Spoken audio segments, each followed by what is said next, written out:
Chubb just spit mine. Big one.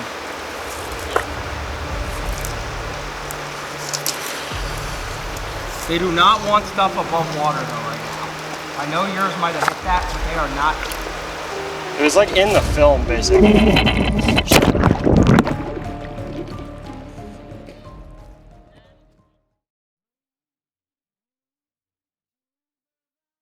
Over 2 years ago, a video popped across my YouTube suggested screen. Big land, huh? To the end of the road, release me from the dream.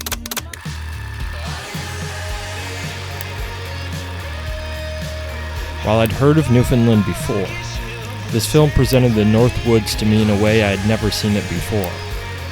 I was instantly fascinated with its vast wilderness, dark rivers, and humongous brook trout. However, with a series of laws and expensive outfitters keeping that trip out of reach for the moment, I learned of a substitute, a little closer to home but still part of the same North Woods, the headwaters of the Androscoggin, located in western Maine. There's a tradition in my family that at the completion of each level of school, the graduate gets to pick a canoe trip of their choice to set out on. And as I was quickly approaching the end of my senior year of high school, I already had a destination in mind.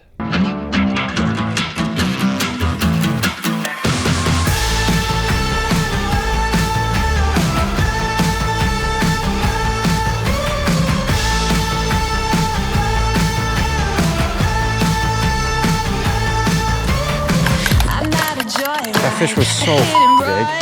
I thought I loved you and you thought I was fun. I'm moving on down the road.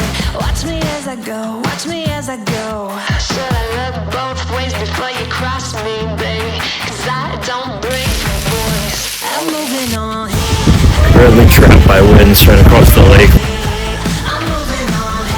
Got nothing left to say. Let's be on my way. Best of luck. I'm moving on. I'm moving on.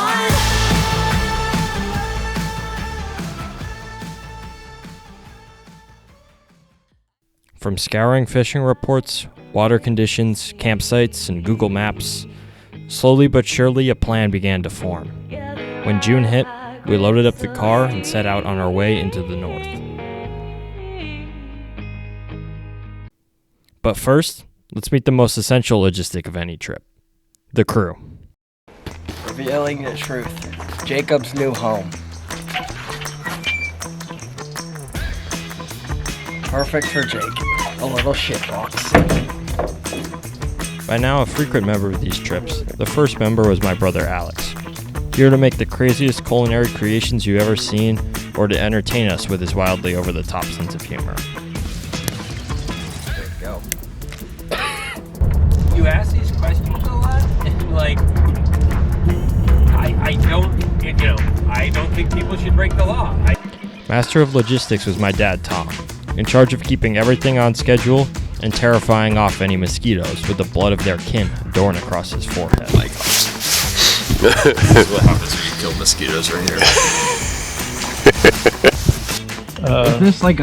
Is this a real thing or is this Well, I gotta do something. My wife will kill me otherwise.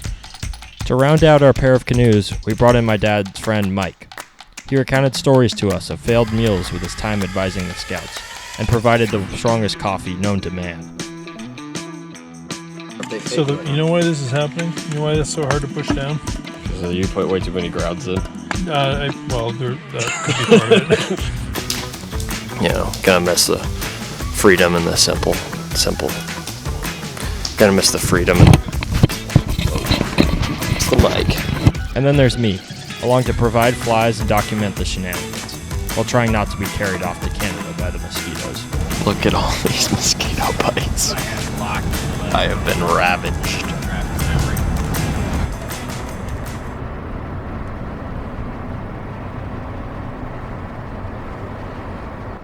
With our crew assembled, plans laid, and our gear stowed, there was nothing else to do but clamber into the van and drive. The road got continually more remote, shifting from highway to one lane, down finally to dirt. I stepped into a dream.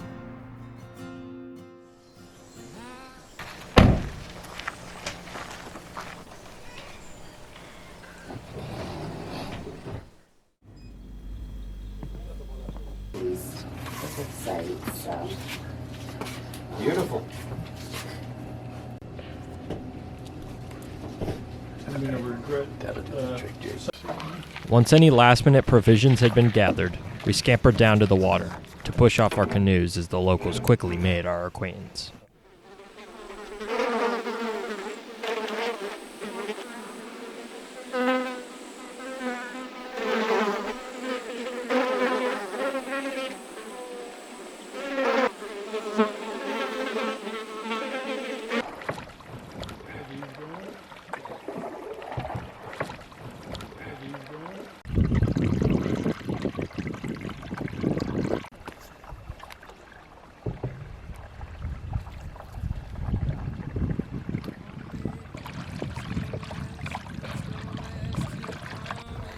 It didn't take us long to find the island that would be our home for the first night.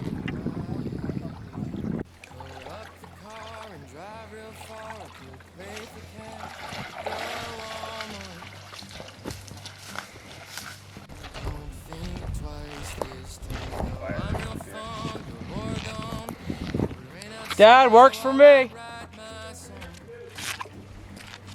Dude. Made it. We quickly initiated the nightly routines of making camp and cooking dinner. It's the first night of the trip, so we can have things that need to be chilled because they don't have very long to warm up. So we're having hamburgers and hot dogs, brown bread, baked beans. J.K. Sullivan finished. That's pretty much it. But delicious. Not too long a paddle tonight, so you don't have to have too much of a sustenance meal.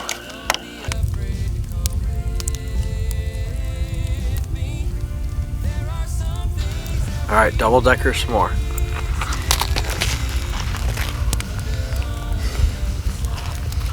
That hits.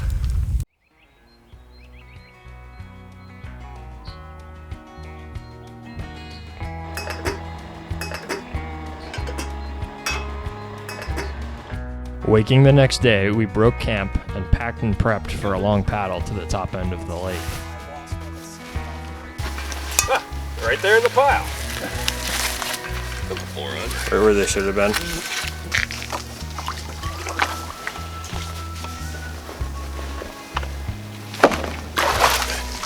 But yeah, thank you.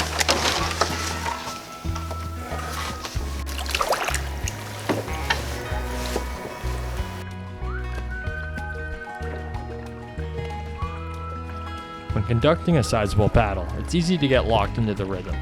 20 strokes each side, with a switch uttered from the bow in between. How many miles down do you think we are? Oh, I don't know. We knock off a couple, maybe. Nice, really. I can't believe how still the water is.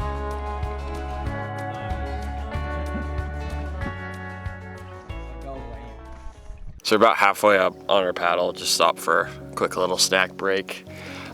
Headed up to our campsite at the top end of the lake, which we can then fish the upper end of the river as it flows in there. So far we've seen a couple fish rise, but it's been a little slow. Doing some patrolling, but haven't really moved anything. Paddling's definitely been a grind. It's quite a ways to get up there, but we're sticking it out and working through it. So yeah, keep going. Luckily, we had someone to show us how to catch the fish. Following suit, Dad showed us why he'd been eyeing up the trolling flies on the wall earlier.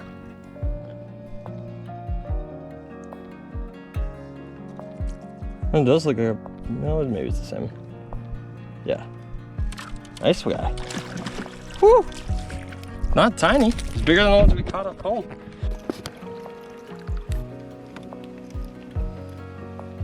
Oh, he's got another little minnow in his mouth or something. Huh. Oh no, maybe I just ripped his lip a little bit. There he is. Perfect. Let him rip. Go, fella. Hey! Want to tell us what happened? Hey, just trolling the streamer. Heard the line squealing from behind me. Picked it up just the way it's supposed to work when you're trolling. There we go. On the board for the trip. Get his big brother. There we go. Having fallen behind a fish, Mike and Alex waited for us up ahead. And just as we approached, Dad's line went tight again. Yeah, got it. Nice. I'm tight on my streamer. That looks like a brookie. Flash red. Oh, it's a good fish. Yeah, it's a brookie. Nice one. Oh, shit. That's a great brookie. Jake, bring him into shore. I'm trying to net and film.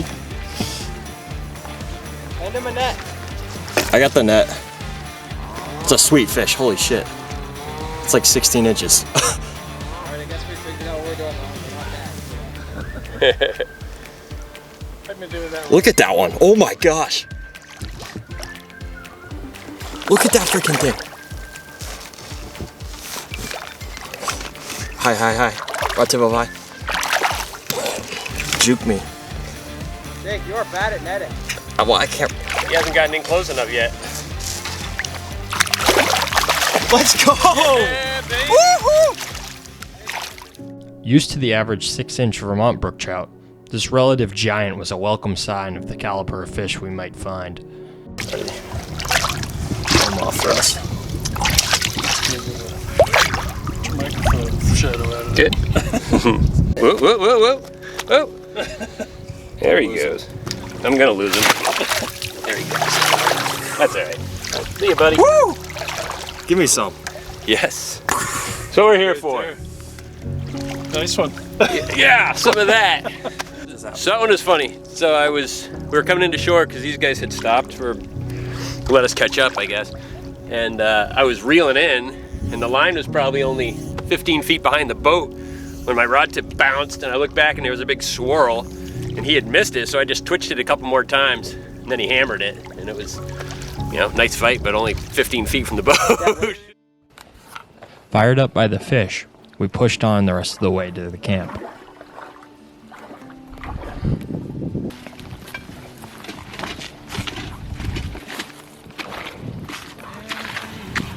So we made it here to campsite number 2. It's a long paddle, but just went for a little swim.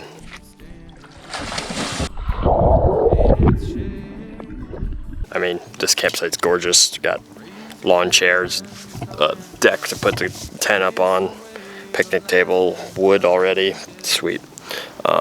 Clothesline even. So went for a little swim, gearing up. We're gonna go hike up to the river that dumps in here and see if we can catch some more fish. But first we had to get there. What we'd believed to be a mile-long quaint stroll to the river quickly turned to a mosquito gauntlet along an indistinguishable, everlasting stretch of uninhabited dirt road. Carrying our waders and dressed in shorts, it was miserable. Faces, shoulders, necks, hands, nothing was safe, no matter the amount of bug spray. Swats at sections of the body left the remnants of multiple bloody-filled mosquitoes in your hand. Brutal. Reaching the river was euphoria. We were ready to fish the river we'd come to find. A quick glance from the bridge showed a mass of large fall fish and a few brook trout mixed in below. Alex and I were giddy as we wandered up and prepped for those first fish. I was so excited, I hadn't even set up any of the cameras yet. One gargantuan brook trout in particular caught our eye. Eventually, I placed my dry fly in front of him, and slowly, patiently, he cruised to the surface and inhaled it. I set the hook swiftly, resulting in a boom as the fish crashed back to the water. And pop. My fly line had wrapped around my rod tip, and once the fish dove, with no slack, the tension had yanked the fly right out of his mouth. I was heartbroken.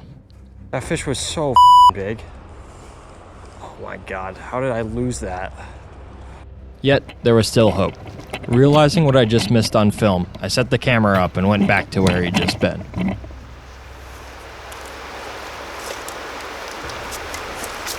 A chub just spit mine.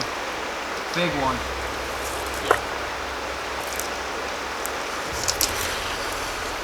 They do not want stuff above water though right now. I know yours might have hit that, but they are not. It was like in the film, basically.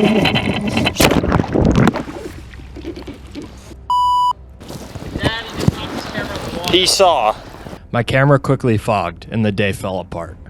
Any footage was disordered, and the camera wouldn't even turn on eventually. I missed or lost over 10 fish that day. Brook trout, fall fish, salmon, big and small. I couldn't have drawn up a day to go any worse. In a 1-2 punch in the span of 10 minutes, it felt as if I'd wasted the trip. Yet, by next morning I'd rallied. That morning we returned to the river, and with no camera work to attend to, I was free to fish with no distractions. The fish I'd missed yesterday were suddenly being landed, and boy, it felt good. Alex and Mike even got in on the action.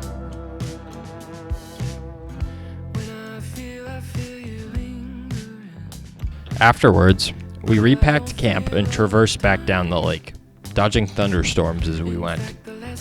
Slowly but surely, due to a bag of rice and some anti-moisture tablets, the cannon came back to life. I was also lucky enough to land a nice salmon while trolling. After a long paddle and a short drive, we reached the third campsite and celebrated with a steak dinner.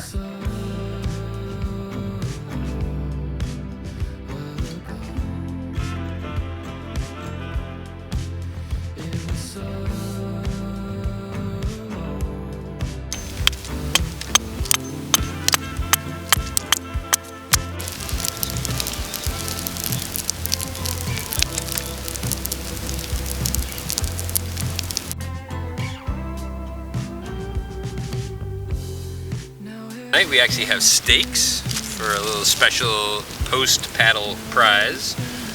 We have delicious Italian bread to have with it, baguette. We got rice in a bag.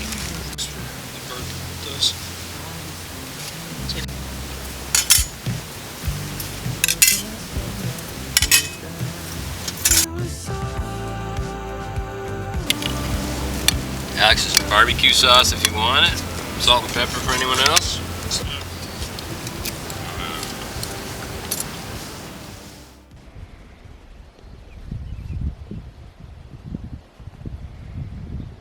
So we're here the next morning. It rained a fair amount last night, and so temperatures dropped a little bit. It's a little chilly, but gonna make a little bit of breakfast and head down and do some fishing. Throw me the syrup, Jake. The other way. Changes in your body.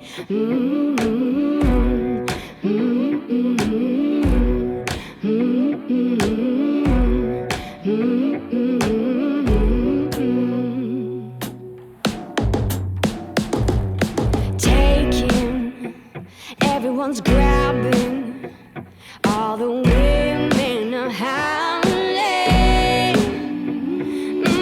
running, everyone's rushing, all the saviors are frowning.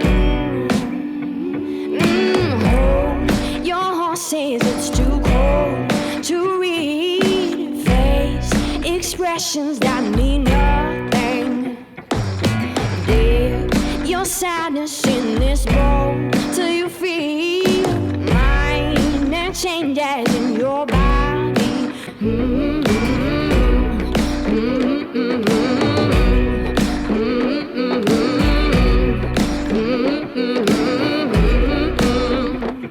And as a cage, the lines in your head makes its way across your bed. Right there. There's got to be one. Now your mouth Oh, I missed him. can fail. That's what happens when you stop paying attention for a quarter of a second. Stomach turn today. Without fail. Fish sticks right there. Yet while we had the water to ourselves, maybe there was a reason for it. I don't think we actually caught a single fish today. We did not.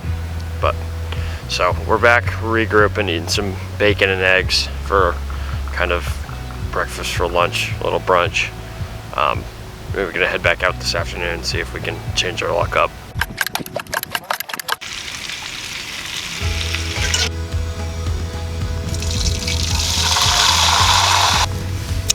Here you go, Mr. Jacob. Put that together for your own little sandwich. So that looks good.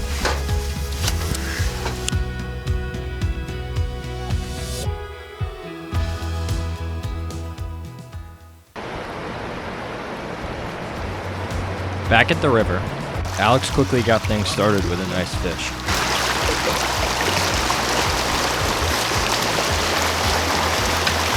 Your net in?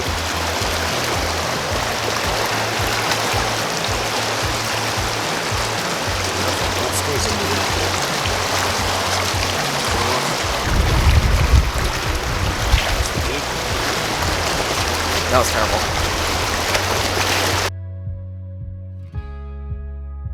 Yet, try as we might, we couldn't get the fishing really going. Eventually, Mike had to depart, and we decided to conclude our fishing for the day. See you, Mike.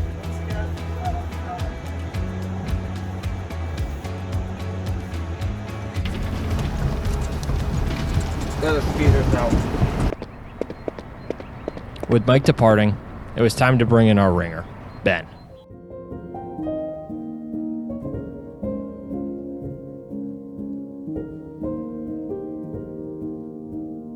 For as long as my brother and I have shared a canoe with our dad, we've heard the legend of Ben's prowess grasping a paddle. 5-time Allagash veteran, canoe races, and midnight silent raids as a kid. Eventually your J-stroke might look like that. Oh, and his dry fly cast is just as pretty. Just don't ask about his camping recipes. Tuna. It was only once in a while. Like, what were the odds that you would get bad diarrhea?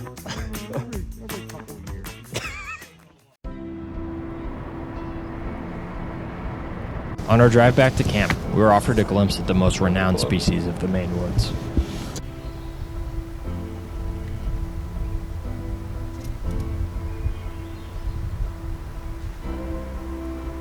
Originally in huge numbers, the moose population in Maine nearly went extinct in the 1900s. Yet recently, with the restoration of their forest, their numbers have bounced back.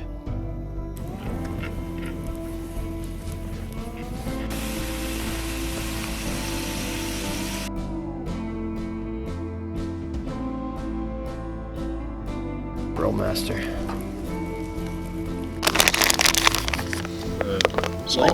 Cheese bag.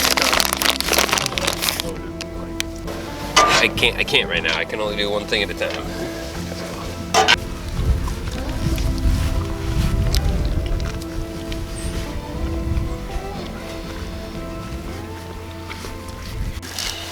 So the only time I did go winter camping. Oh, you were saying? Wanting to try cooking a chub, Alex requested I try to catch one for him right from our campsite. Nice one, Jake. Look at that. Alright. To our pleasant surprise, we found a few brook trout hungry to eat dry flies. Got him. Nice. Bring him over towards me. I'm trying. You got a high stick. Oh, it's a nice one too. Oh. Is this a salmon? Well, the camera died, but we landed him. It's a nice brookie. Are they so goddamn slippery? So I don't like being held. I'll let him go.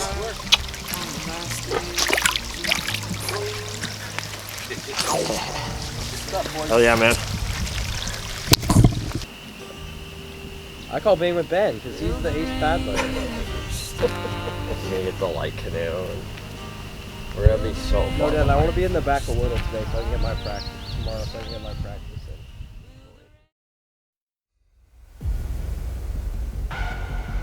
in. Pouring rain, wind right in our face, getting blown around. Don't know where we're going.